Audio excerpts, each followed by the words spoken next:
Hey, welcome to Cherryvale episode 7. We're doing something today. I actually don't know what I want to do in this episode yet. It's not out of lack of projects. I have a valley to fill, and I kind of know what I want to fill it with, so I definitely have enough of those. It's kind of that I have too many. Now, originally this episode was going to be a continuation of the theme I started in the last one with this bone meal farm, which I've AFK'd at a little bit, so we have more bone meal than I'll ever need, hopefully. But that theme was kind of building stuff that helps me build buildings, and the bone meal farm is helpful because there's a bunch of rooted dirt and hanging roots in these builds, and those require bone meal to get, and I don't really like hunting skeletons. I'm really bad at it. I think I've died to skeletons over 100 times at this point, which is pretty sad, but nonetheless, this build fixes that problem because now I have as much bone meal as I need. So I was going to do another build that helped me build stuff, which was going to be a nether brick farm. But in the course of building that bone meal farm, I realized nether brick isn't as much of a problem as it used to be, specifically for my first two builds, my starter base over here and my sheep farm over there, and that's actually because of my starter base.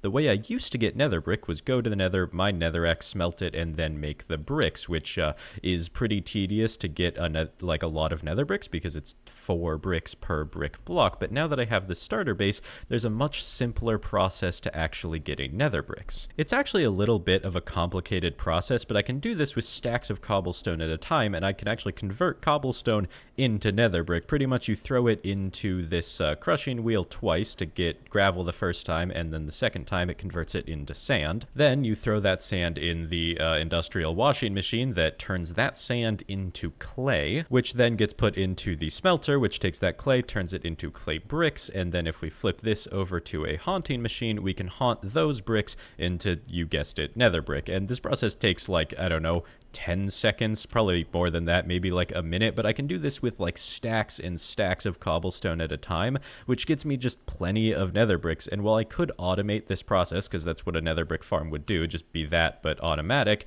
I don't really need to, because I have enough nether bricks to do my builds pretty easily from just doing that process with a ton of cobblestone, like once every like couple of weeks, honestly. I don't have to do it very often. So in short, I don't really need a nether brick farm. Which brings us to the other projects I want to do, because like I said, there's a lot of them, but none of them are actually to help improve building, because honestly, resource gathering for these builds has become almost trivial. I already have most of the resources for them, and the only time it's ever difficult is when there's a resource that I don't already have, like Viridium for this thing, for example, but other than that, it's very easy, and I'm not going to make a Viridium farm, because this is probably the only time I'm going to use it. That's probably not true, but like, I'm not going to use Viridium a whole lot. So the other projects I have in mind are just kind of things that I want for a survival world, like an XP farm or a villager setup or stuff like that. And both of those projects are kind of related. The only reason I would want an XP farm is to help mend tools that have the mending enchantment on it, which I would get from a villager setup. So one of them would kind of have to come before the other, that being the villagers. But I don't really want to do a villager setup because it's kind of gonna take a while. It's gonna be probably around 7 episodes, which was the last time I did a villager setup, so it's a very big commitment, which is why I'm gonna put it off till probably the next video. And today we're gonna do something else that is mildly related, and that's getting armor. If I want to have fully enchanted armor, I'm gonna want that armor to be netherite armor, because it's gonna be probably the last set of armor I ever have. And while I do have some ancient debris, and that's not enough to upgrade everything, but I can pretty easily get more of it, it's 1.20, so I don't just need ancient debris, I also need an upgrade template. So that's what we're going to try and do today, is get the armor upgrade template from a bastion. But that's not really going to be a full episode, you know, it's one item, so we're also going to try and get the rest of the armor trims, and probably not going to succeed in all of them, but I actually already have one, so let's see how many we can knock out in this video. But let's get the upgrade template first, because honestly, I'm only going to put trim on netherite armor, so I kind of have to start with that one. So I've decked myself out with all the stuff that I want to go loot a bastion, got some gold armor, I've got a respawn anchor that I'll have to go get some glowstone for, and hopefully I won't die doing this. And I've also got a bunch of blocks. I'm just going to try and work through it really methodically, and I suppose I actually have to find a bastion first, so let's go do that. There we go. Didn't actually take too long to find one of these things, and I've got my respawn anchor down. I've got a whole bunch of glowstone that I'm leaving here, so if I die I can like refresh it. And now it's time to head into this place. I think I only need 2 different things from this. We want the Snout Armor Trip and obviously the Netherite Upgrade Template. Netherite Upgrade Templates, I think, are guaranteed in treasure rooms, which... that's this, right? I feel like this seems like a treasure room to me. I think that's a treasure room, so I have to get to this chest, and that should guaranteed have the Netherite Upgrade Template, and the Snout can just be found in any Bastion chest, so we'll just have to check around for that one. So let's do this. Well, I was making my way to the top of this bastion to do, like, top down, because I feel like that's probably the easiest way to do it, and I've already been assaulted by a old brute here, which I don't think I should kill him, because then more piglins will come, and if one with a bow comes at me, then I'm kind of screwed, so I'm just going to leave him alone for now. But yeah, the plan is I'm going to try to go to the top of this structure, and then hopefully from there I can, like, pretty easily go down the entire rest of the structure very slowly until I actually can, like, loot some chests, and that way it shouldn't matter if the piglins get mad at me. So that's the plan. Yeah, we'll see if it works. Whew, okay, top level is secured. I've blocked off all the entrances to up here, and now it is time to move down very slowly, and if I see a piglin brute, I am going to run very quickly back up to the part that I've already, like, completely secured. You scared me so much. I'm really bad at the adventuring side of this game. Oh my god. That was 3 of them, wasn't it? And I'm gonna die from this fall. This is nice. Oh, okay, I actually didn't, and we are good. Oh my god, okay, but that guy has a crossbow, so I can't really, kill these guys, but they're also not in the structure anymore, so that is a good thing. In fact, we're just gonna roll with that's a good thing and ignore the piglin brutes that are down there, and also get this guy out of here before I steal their stuff, because he will shoot me. So back to this, and now I'm actually gonna kill this one because he's kind of in my way, but I think... yeah, it's pretty easy. So now the piglins should officially be mad at me, which makes this whole process a lot more dangerous, but like I said, if I do it slow and methodically, I should be fine. I also forgot to put down my respawn anchor. Okay, 1 minute. That is much better. Okay, now we have a respawn anchor. I just need to put the rest of my glowstone in here so that if I die, it's not, like, down there somewhere, obviously, because that would be an issue. So, yeah. But now I think I'm going to stop doing the play-by-play, because if I do, this video is going to be ages long, and I'll meet back up with you when I get to the first chest room. Or, you know, if I die. Pretty much just if anything interesting happens. Well, that didn't take too long. We got to the first chest room, and yeah, nothing that I really care about. Soul speed 1, though, I guess that's neat. I will take the arrows and the crossbow, just because of the fact that having some range might be good here. I'll take the cooked pork chop as well. But yeah, pretty underwhelming first chest, so let's continue down. Chest room number 2, hopefully this one's a little bit better. We got 2 chests this time. Some golden carrots, more arrows, not bad, but not really what I'm looking for. And chest number 2... also very underwhelming. Okay, well, I guess we're hoping that the chest in there has some good ones, because I've looked around and free game in this one, and that is all the chests in this structure, so it's time to go for the treasure room. We're in, and I've got the first chest. I'm pretty sure the ones down there are the ones that's guaranteed to have the netherite upgrade, but this one should have some stuff. Okay, soul speed 3. I will take that. That's a good enchantment that you can only get here, so I'm happy with that. More arrows, and yeah, no smithing template just yet, but maybe this one will. And yeah, no, still nothing, but hey, we got some fancy arrows this time, so at least there's that. And now all that's left is the chest that is down in the center and very surrounded by well, yeah, 2 brutes, so I'm gonna just kind of try and make my way down there and kill them without them being able to hit me, which should work pretty well. It's been my strategy so far, so let's just keep doing it. Okay, I'm in a little bit of a precarious situation, as in I'm surrounded by magma cubes, and they can kind of hit me sometimes, but from down here, I can reach the chest. I think I might have to kill these guys first, though. There we go. I've blocked myself in significantly more. I just have this one little opening now, and I'm pretty sure they can't hit me through there, so let's see what we got. We obviously get our guaranteed netherite upgrade template, some diamond swords, a bunch of iron, and one netherite scrap, I guess, is decent. Okay, so we didn't get a snout from this bastion, and I'm pretty certain I got all the chests, because I kind of just flew around and free cam a bunch and looked for them, and I don't see any that I didn't loot.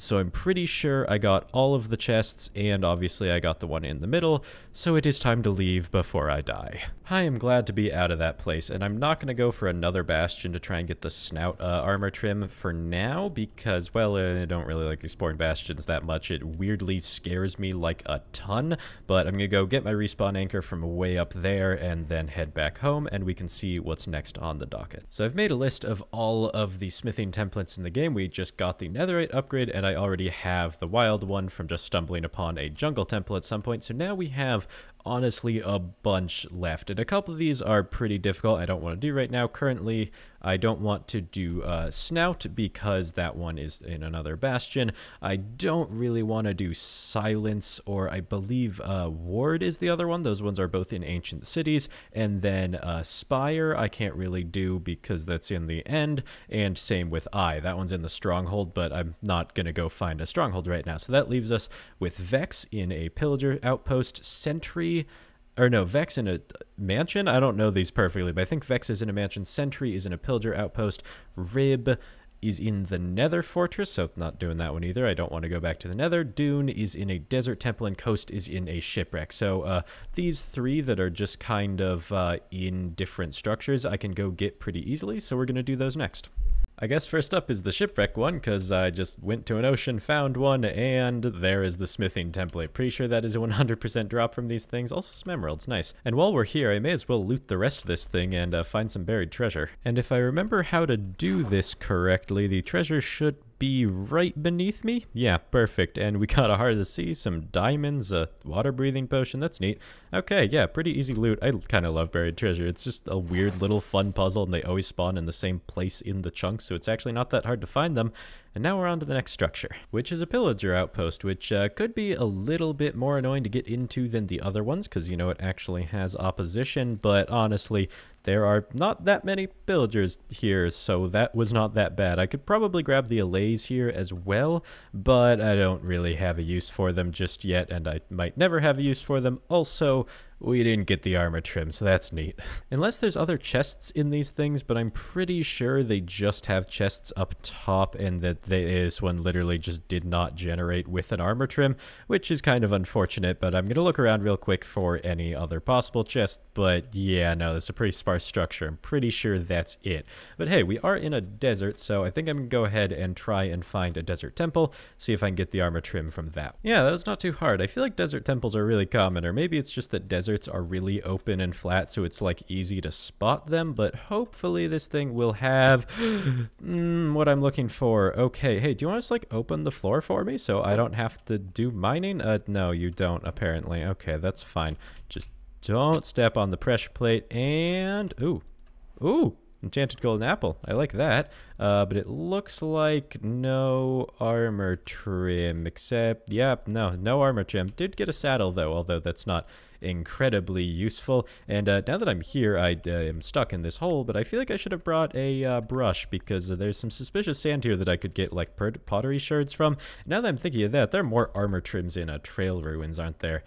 Yeah, I think there are. I don't really want to do archaeology right now, though, so not going to do that. Instead, I'm going to try and find another desert temple, because I'd really like to get Dune, and I feel like I said, I feel like desert temples aren't that hard to find, so I'm going to wander around this desert some more. No dice on the desert temple, but I did find another pillager outpost, so we might be able to get sentry. Or not, I guess, because this one also does not have sentry. There's a goat horn, though, and a guy that is trying to interrupt my recording, but this is neat. Oh, this is... What? It is just one singular low tone? Okay, back to desert temple hunting. We got another one, even though it is almost completely buried, but there's some very irregular hard sandstone there, and hopefully this one actually has the armor trim. Wow. How rare is this armor trim? It's only a 14% chance, but I still feel gypped that I'm not getting one from the two singular desert temples that I visited. And even though I haven't gotten either the Dune or Sentry armor trim, I think that's going to do it for the exploring in this episode, just because, well, I don't like exploring that much, so I guess we're settling for the one armor trim that I actually got on that trip. but that's just fine because, you know, we got a goat horn too. That's pretty cool. But I'm going to go ahead now and upgrade my armor to netherite. Well, actually, not this armor. This armor I'm going to continue using as diamond armor, but I'm going to make a new set of armor and upgrade to netherite. And the only reason I'm doing that is because I don't really want to like make a set of netherite armor and then break it before I actually get enchantments for it. So I'm going to make a set of netherite armor, and then we're going to go work on villagers until I have the enchantments for it, and then I will actually wear said enchanted netherite armor. So for now, I'm just going to make a set of it and like throw it on an armor stand somewhere. Oh, but first I have to duplicate this smithing template a couple times. I think that should do it because it takes a lot of diamonds to do this. I don't know why they decided to make it this much harder without like buffing netherite at all. I guess netherite's already pretty good, but there we go. 8 smithing templates. That should be enough to make a full set of netherite armor. Helmet, chestplate, leggings, and boots. That is a full set. Yeah, cover me in debris indeed. Okay, let me get an armor stand to put this stuff on. And then I reckon I'm just gonna like set this up in my bedroom. I believe I equipped those pants instead of putting them on the armor stand. There we go. And it can just sit there until we actually have a full villager setup and enchantments for it, which I think is what I'm going to do next, but next as in next episode, because we are just about out of time for this one. So I really hope you enjoyed it. If you did, make sure to hit that like button down below. But before we go, I've got some channel member shoutouts to do. So thanks to Algoman and Nick for becoming channel members. Oh, and also Rain 2.0. He just actually joined after I recorded this clip, so now I'm doing this weird freeze frame thing instead of just re-recording the entire original clip like any normal person would do. But I guess I'm doing this now, so yeah. If you want to become a member, come play Minecraft with me on the server, then there's a join button down below for just that. But for now, I will see you in the next episode.